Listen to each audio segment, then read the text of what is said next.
Well, John, thanks very much for joining us on the program this evening. And thanks again for the opportunity to talk to your listeners. You bet. Governor Jack, is it Markell? How do you pronounce the governor's name there in Delaware? Markell. All right, so Governor Jack Markell says he wants some quote-unquote common sense measures regarding firearms. That's code for gun control. What is he? What's he advocating for, John? Gun control. Okay. Actually, it's one of those deals where we really don't know what he's advocating because we haven't seen the bill. We've not been part of the process. We've been shut out of the process. As a matter of fact, it has been reported to me that he personally attended a meeting of the Delaware Police Chiefs Council yesterday to enlist their support for bills that he was not prepared to give to them, but generally described those bills to them and then asked for their support. And when someone in the audience says, "Have you talked to the NRA about this?" he said, "No." I said, "Do they know about this?" He says, "No. They'll find out tomorrow morning at 10:15 at the news conference." Uh-huh.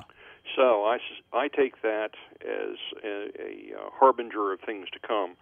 And I think the position that the Delaware State Sportsman Association has taken and that the NRA is taking at this point, after speaking with Andrew Jennison, who is our ILA liaison, is that we are assuming that his proposals are hostile to the rights of law-abiding gun owners, and we have informed certain members of leadership in several of the caucuses that we are presuming at least until we see the bills, that any sponsors or co-sponsors of those bills are also hostile to the rights of our members. Okay. I know in one news story that I looked at earlier today, State Police Superintendent Colonel Robert Koop says, quote, "This is about regulating firearms for the safety of all. It is not about impeding the rights of those to possess one."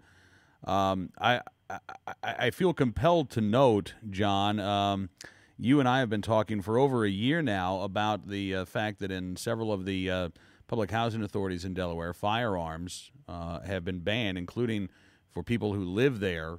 They are not allowed to exercise their Second Amendment rights. And Governor Markell, as I recall, has not been too strident in saying, those people have a Second Amendment right to own a firearm. Actually, he's been exactly the opposite of strident in their support. He's been strident in their opposition. Specifically, the tired old things that you hear, gun show loophole, and there's no such thing here in Delaware because of the way Delaware law reads. Mm-hmm.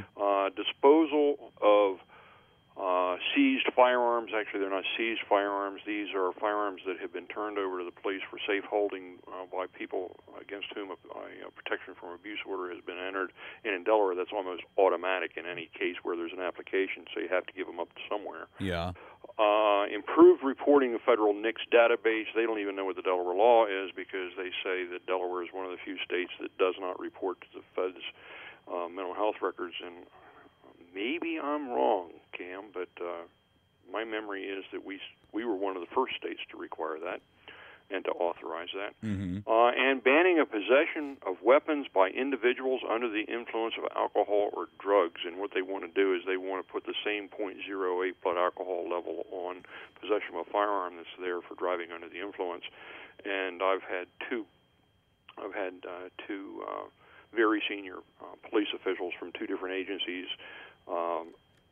report their conversations to me, among other police chiefs, such as, how in the world are we going to enforce that?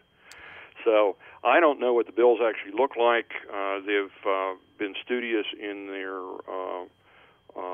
hiding those bills from our view. I'm told that they exist. I was told by a member of leadership of one of the caucuses that those bills are, in fact, floating around Legislative Hall, but that they are being given only to selected legislators.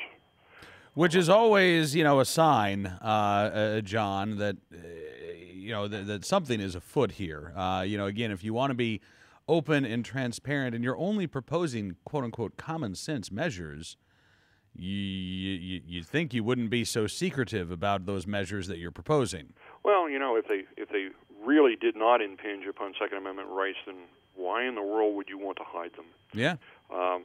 So, in any event, for those of your listeners who either live in Delaware or who have friends, neighbors, relatives living in Delaware, I would encourage them to call their senator or their representative and tell them, we don't know what Markell's up to, but whatever it is, it's not good, and if you back it, we're not backing you. All right. John, again, sir, appreciate you coming on the program, and I know we'll be talking again about this very soon. I look forward to that opportunity because I suspect that this is a harbinger of things to come. Governor Markell obviously has at least 2 more years and perhaps as many as 6 more years in office, and he is no friend of the Second Amendment, no friend of the gun owner, and certainly no friend of the sportsman in Delaware. Absolutely. All right. Well, thank you again, John. Look forward to talking to you soon. Thank you for the opportunity, Cam. John Sigler, NRA past president, joining us here tonight on Cam & Company.